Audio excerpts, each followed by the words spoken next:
আমরা চট্টগ্রাম বোর্ডের প্রশ্নটা নিয়ে আলোচনা করব। আমি এটা সলভ করে দিব, তবে আমি এই প্রশ্নে কোনো ব্যাখ্যা বিশ্লেষণ করব না, খুব খুব খুব দ্রুত গতিতে আলোচনা করব কোনটার উত্তর কি হয়। এরপরে যদি তোমরা কখনো চাও সেটা আমি ব্যাখ্যা বিশ্লেষণ করে দিব। তো দেখো এখানে মাদার তেরেসা যেটা আমাদের সাজেশনে ছিল, আমরা সাজেশন থেকে যেটা যেটা দিয়েছি ইনশাল্লাহ আলহামদুলিল্লাহ কমন হয়েছে। তো দেখো, what did the Teresa and her fellow nuns do, এটা হবে গ্যাদার্স, এটা হবে কি গ্যাদার্স দ্য ড্রয়িং people and look after them. তোমরা যারা এটা দেখাইছো তোমাদেরটা হবে।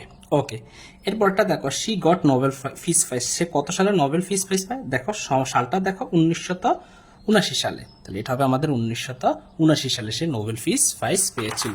আচ্ছা শিক্ষার্থীরা, এর পরে একটু খেয়াল করে দেখতে পাবা। ওকে, একটু একটু আচ্ছা, এরপর প্রশ্নটা, mother Teresa is symbol of, সে কিসের প্রতীক? সে হচ্ছে love and কাইন্ডনেসের Pratik, love and কাইন্ডনেসের প্রতীক। ওকে, এরপরের প্রশ্নটা একটু দেখো যে নির্মল হৃদয় সেটা কিসের জন্য? সেটা হচ্ছে সিক অ্যান্ড ড্রয়িং ডেস্টিটিউট, এটা হবে সিক অ্যান্ড ড্রয়িং ডেস্টিটিউট। ওকে, আমি খুব দ্রুত গতিতে কিন্তু আলোচনা করতেছি। এরপরে কমিটমেন্ট টু ফ্যামিলি, এটার মানে কি? কমিটমেন্ট টু ফ্যামিলি মানে হচ্ছে প্রমিস টু ফ্যামিলি, যে পরিবারের সাথে প্রমিস করা হয়, অর্থাৎ promise to family, promise to family. Okay, the word moved stand for, moved stand for কি? মুভড স্ট্যান্ড ফর আমাদের এইখানে টাস, মুভড স্ট্যান্ড ফর এখানে টাস হবে। ওকে, টাস। Teresa served the ill fated people with, okay, তো ইল ফিটেড পিপলের সাথে তার কি হয়েছিল এখানের মধ্যে শিক্ষার্থীরা? এটা হবে হিউম্যান অ্যান্ড ডিভাইন লাভ, এটা হবে human and divine love, human and divine love. আর আশা করি এগুলো তোমরা প্যাসেজের আলোকে লিখেছ। এরপরে 3 নম্বর প্রশ্নটা একটু খেয়াল করে দেখো, যেটা এসেছিল সেটা লিফির গল্প থেকে এসেছিল, যে leafy is a 14 years old girl, she is the eldest child of parents, she has 2 younger sisters and 2 brothers, তার দুইটা কি ছিল? ভাই ছিল। তাহলে আমার এই নাম্বারটা হচ্ছে ব্রাদার্স। ওকে, এই নাম্বারটা কি? ব্রাদার্স। আমি এটাকে একটু উপরের দিকে দিচ্ছি তোমাদের সুবিধার জন্য, যেন তোমরা দেখতে পাও। ওকে, আচ্ছা, এরপরে খেয়াল করো, এরপরের প্রশ্নটা একটু দেখো, her father is a day labour, her father is a day labour when works on the people land, who works, তাহলে তার মানে তার বাবা হচ্ছে একজন ডে লেবার, তার সম্পর্কে বলা হচ্ছে, তাহলে এখানে হবে who, who works on others people land. এরপরে সি নাম্বারটা একটু খেয়াল করে দেখো শিক্ষার্থীরা, সি নাম্বারটা একটু দেখো, her mother is house wife, তাহলে এখানে হবে মাদার, একদম সহজ একটা প্রশ্ন এসেছিল, হার মাদার। ডি নাম্বারটা একটু দেখো শিক্ষার্থীরা, যে খেয়াল করো, her mother is a house wife who is also a part time job, পার্টের আগে এ হয়, তাহলে আ পার্ট টাইম। ওকে, আর এই নাম্বারটা একটু খেয়াল করলে তোমরা দেখতে পাবে, একটু খেয়াল করো শিক্ষার্থীরা, যে workers at other people's house because of their poor income, দেখো এখানে হবে বিকজ অফ, কি হবে? বিকজ অফ বা ডিউ টু, যদি কেউ ডিউ টু লেখো তাও হবে, যদি কেউ এখানে বিকজ অফ লেখো তাও হবে, বিকজ অফ বা ডিউ টু।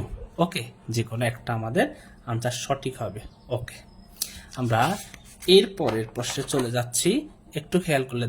তো এখানে একটু খেয়াল করে দেখো জসিমউদ্দিনের যে প্যাসেজটি এসেছে, তো জসিমউদ্দিন সম্পর্কে, জসিমউদ্দিন জন্মগ্রহণ করছে 1903 সালে, কোথায় জন্মগ্রহণ করছে তোমরা এখানে যদি একটু পড়ো তাহলে দেখতে পাবে। তো এইটার প্যাসেজটা এখান থেকে দেখো, এখানে আমরা দেখতে পাবো সে 1903 সালে কোথায় জন্মগ্রহণ করছে, এখানে বিস্তারিতভাবে বলা আছে, সেটা হলো তাম্বুলখানা, তাহলে এখানে লিখবা তুমি তাম্বুলখানা ইন ফরিদপুর ডিস্ট্রিক্ট। ওকে, পরেরটা দেখো যে হি অবটেইন বিএ ডিগ্রি, 1923 সালে সে কোথা থেকে পেয়েছিল? অবশ্যই সেটা ইউনিভার্সিটি অফ কলকাতা, এখান থেকে পড়ে নিবা ইউনিভার্সিটি অফ কলকাতা। ওকে, এরপরে দেখো হি 1938 সালে the university of Dhaka, university থেকে সে কি নিয়েছে?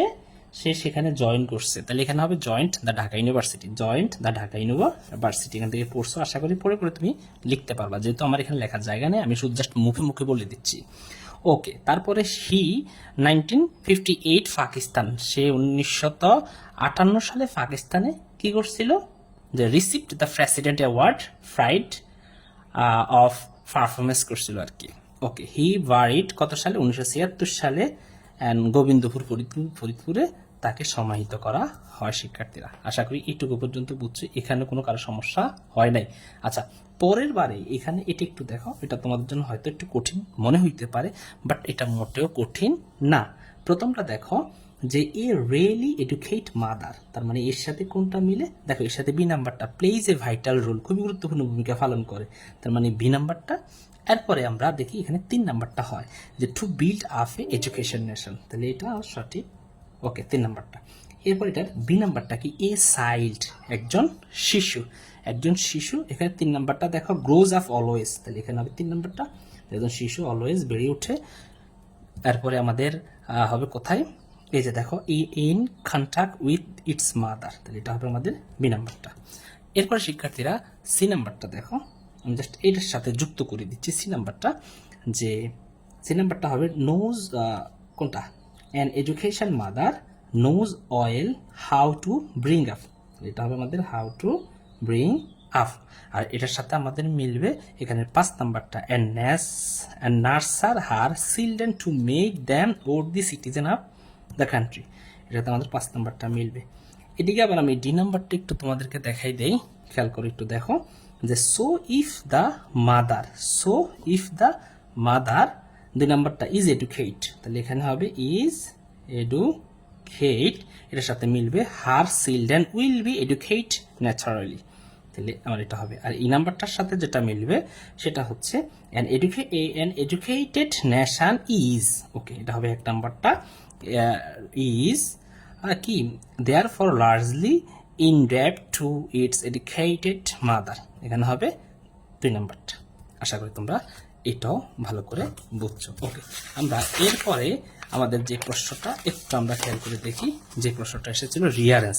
ওকে, তো এই রিয়ারেন্স নিয়ে তোমরা অনেকেই খুব চিন্তা ছিল তোমাদের রিয়ারেন্সটা কি হবে। তো আমি সময় বাঁচানোর জন্য আমরা একদম শুধু উত্তরটা লিখে দিচ্ছি। প্রথমটা হবে এ, তারপরেরটা হবে ই, তারপরে হচ্ছে জি, তারপরে ডি, তারপরে হচ্ছে বি, এইচ, ই প্লাস এফ। ওকে, ফিনিসিলিন স্যার তোমাদেরকে দিয়েছিলাম, অবশ্যই আমার সাজেশন থেকে ইনশাল্লাহ এগুলো কমন এসেছে। যদি কেউ পড়ে থাকো অবশ্যই তুমি তো কমন পাবেই। আর এখানে আসছে টি প্রেজেন্টেশন আসছে, এগুলো নিয়ে আলোচনার কিছু নেই। ধন্যবাদ তোমাদেরকে।